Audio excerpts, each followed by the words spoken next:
Hello guys, I hope you are doing well. तो आज हम बात करने वाले हैं इसराइल की। इसराइल के पार्लियामेंट ने एक न्यू लॉ पास किया है जो कि कहता है कि जितने भी टेररिस्ट है या फिर टेररिस्ट के रिश्तेदार है या फिर उनको सपोर्ट करने वाले या फिर टेररिस्ट सिंपथाइजर्स हम कह सकते हैं, उन सबको ये अपने देश से बाहर निकाल देंगे। अब ये ऐसा क्यों कह रहा है, इसके लिए हम सीरीज ऑफ इवेंट्स। तो 1 अक्टूबर को ईरान क्या करता है कि 300 से ज़्यादा रॉकेट इसराइल पे दाग देता है। फिर इसमें इसराइल की तो ज़ीरो कैजुअलिटीज़ होती है, मतलब इसराइल की तरफ से कोई भी नागरिक नहीं मरता है।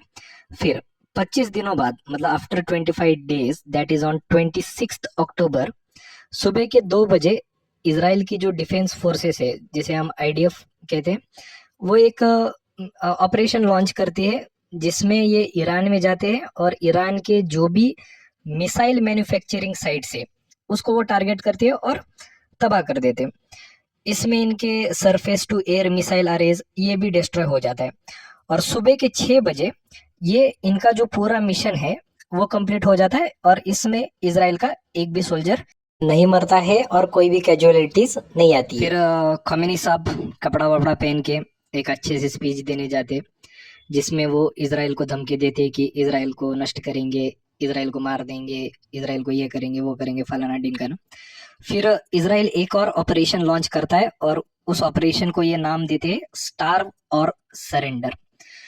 और इस ऑपरेशन के तहत वो क्या करता है कि जो यूनाइटेड नेशन से ह्यूमैनिटेरियन एड आ रही है गाजा में, उसको वो ब्लॉक कर देता है। और जब एड ब्लॉक किया जब एड ब्लॉक किया जाता है तो बहुत सारे देश आपत्ति जताते हैं कि ये आपने क्यों किया, ये आपने सही नहीं किया।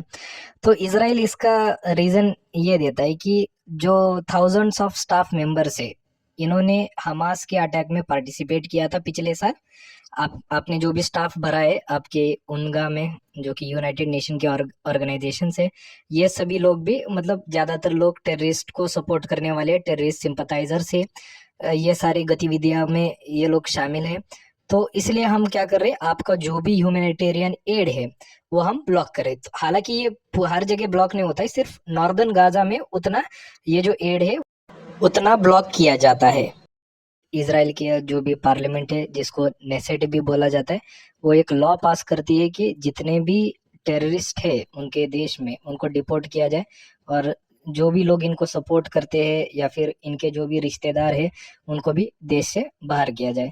इससे हमको साफ समझ में आता है कि इसराइल जो है साइकोलॉजिकली, फाइनेंशियली, इकोनॉमिकली हमास और हिजबुल्लाह के जितने भी टेररिस्ट है उनको ब्रेक डाउन करना चाहता है।